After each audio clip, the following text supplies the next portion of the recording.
நாளை நமதே நாளை நமதே இந்த மாதிரி பாட்டு பாடி குடும்பத்தை கண்டுபிடிக்கிறது, அதுக்கப்புறம் இல்லாமல் ஒரு கால் செருப்பு வச்சு மனசுக்கு பிடிச்ச சிண்டலாவை கண்டுபிடிக்கிறது, இந்த மாதிரி அப்படி இப்படி நிறைய பார்த்துருப்போம். தொலைச்சதை தேடுறது அதுதானே நமக்கு வாடிக்கையான விஷயம். அதை பற்றி தான் இன்னைக்கு ரிபப்ளிக் கதைகளை நம்ம டிஸ்கஸ் பண்ண போகிறோம். நடிகர் தனுஷ் என்னுடைய மகன், அவர் வந்து 2002 11ஆம் படிக்கும் போது வீட்டை விட்டு ஓடி போயிட்டாரு, படிக்க பிடிக்கல அப்படின்னு சொல்லிட்டு சிவகங்கை சேர்ந்த கதிரேசன் மற்றும் மீனால் வந்து கோர்ட்டில் கேஸ் போட்டிருந்தாங்க. இதை பற்றி நம்ம நிறைய வீடியோ பண்ணிட்டோம், நிறைய அலசி ஆராய்ந்து இன்டெப்த்தாக நிறைய விஷயம் பேசிட்டோம். பிப்ரவரி 28ஆம் தேதி கதிரேசன் மற்றும் மீனால் சொன்ன அங்க அடையாளங்களை வச்சு நடிகர் தனுஷ் அவர்களுக்கு வந்து ஒரு மெடிக்கல் டெஸ்ட் எடுத்திருக்காங்க. அதுக்கான ரிப்போர்ட் வந்து இப்போ ரிலீஸ் ஆயிருக்கு. இந்த ரிப்போர்ட்டை யார் ஃபைல் பண்ணிருக்காங்கன்னா, government Rajaji hospital dean Vairamuthu Raju, அது மட்டும் இல்லாம Madurai medical college principal Meenakshi Sundaram அவர்கள்.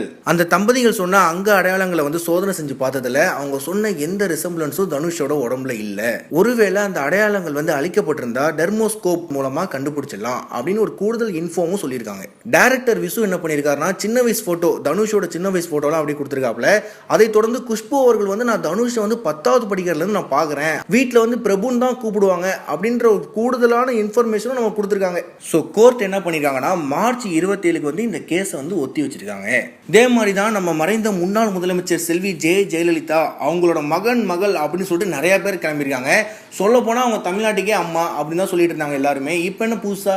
அது என்ன நீங்க சொல்றது? நானும் சொல்லுவேன் அவங்க அம்மா தான். நான் எம்ஜிஆருக்கும் ஜெயலலிதாவுக்கும் பிறந்த மகள்னு சொல்லி மகாலட்சுமின்னு ஒருத்தவங்க வந்தாங்க. கடைசியில் தான் தெரிஞ்சு அவங்க சரியான உடான்ஸ்ன்னு தெரிஞ்சு போலீஸ் வந்து அரெஸ்ட் பண்ணி அவங்கள வச்சாச்சு. அதை தொடர்ந்து புது வரவு ஒன்று வந்திருக்கு. என்னன்னா, ஜே கிருஷ்ணமூர்த்தி அப்படின்னு சொல்லிட்டு சோபன் பாபுக்கும் ஜெயலலிதா அவர்களுக்கும் பிறந்த மகன் அப்படின்னு ஒரு வந்திருக்காரு. அது மட்டும் இல்லாமல் கோர்ட்டில் வேற கேஸ் போட்டிருக்காரு. இது எந்த அளவு உண்மைன்னு எனக்கு தெரியல. நான் ஒன்று கேட்குறேன், இவ்வளோ நாள் வந்து ஜெயலலிதா இருந்தாங்க, நல்ல ஒரு நேமில் இருந்தாங்க, சீஃப் மினிஸ்டராகவும் இருந்தாங்க. அப்போலாம் வராத பையன் அவங்க இறந்ததுக்கு அப்புறம் ஏன் வரணும், ஏன் கேஸ் போடணும்? செலிபிரிட்டிக்கு ஒரு ப்ராப்ளம் வரும்போது அதுக்கான தீர்வு வந்து உடனே கிடைச்சிருது. கோர்ட்டாக இருக்கட்டும், போலீஸாக இருக்கட்டும், நம்ம மீடியாவாக இருக்கட்டும், அதுக்கான தீர்வுக்காக ரொம்ப வேகமாகவே வேலை செய்கிறோம். அதுவே வந்து ஒரு சாமானிய மக்களுக்கு வந்து அந்த இது கிடைக்கிறதே கிடையாது. வாய்தான்னு பல ஆண்டுகளாக வந்து அவங்களோட வாழ்க்கை வாய்தாலே போயிடுது. இந்த மாதிரியே நிலுவையில் இருக்கிற லட்சக்கணக்கான சாமானிய மக்களோட வழக்குக்கு வந்து தீர்வு கிடைக்கணும் அப்படின்றது தான் எங்களுடைய வேண்டுகோள். அப்படி கிடைச்சிச்சுனாலே ஆட்டோமேட்டிக்காக நீதித்துறை மேலே நம்பிக்கையும் மரியாதையும் வந்துடும். ஏண்டா நாட்டில் எவ்வளோ பிரச்சனை போயிட்டு இருக்கு, விவசாயிகள் பிரச்சனை, ஆட்சி மாற்றம் நிறைய நடந்துட்டு இருக்கு. ஸோ நீ அதை பற்றிலாம் பேசாமல் நீ இதை பற்றி பேசுறீடா அப்படின்னு பல பேர் திட்டுவீங்க. ஸோ அதுக்காகவே ஸ்பெஷலாக KPA கருத்தா பேசுவோம் அவடை அப்படின்னு ஒரு ஷோ ஒருத்தர் நடத்திட்டு இருக்காப்புல. தம்பி ரொம்பவே கருத்தா பேசுவாப்புல. ஸோ நீங்கள் என்ன பண்ணுறீங்கன்னா, லிங்க் இங்கே இருக்கு, கிளிக் பண்ணி நீங்கள் ரீசெண்ட் அப்டேட்ஸ் அண்ட் நியூஸ் வந்து தெரிஞ்சுக்கலாம். ஸோ நீங்கள் என்ன பண்ணுறீங்கன்னா, இந்த வீடியோவை லைக் பண்ணுங்கள், ஷேர் பண்ணுங்கள், குறிப்பாக சப்ஸ்கிரைப் பண்ணுங்கள்.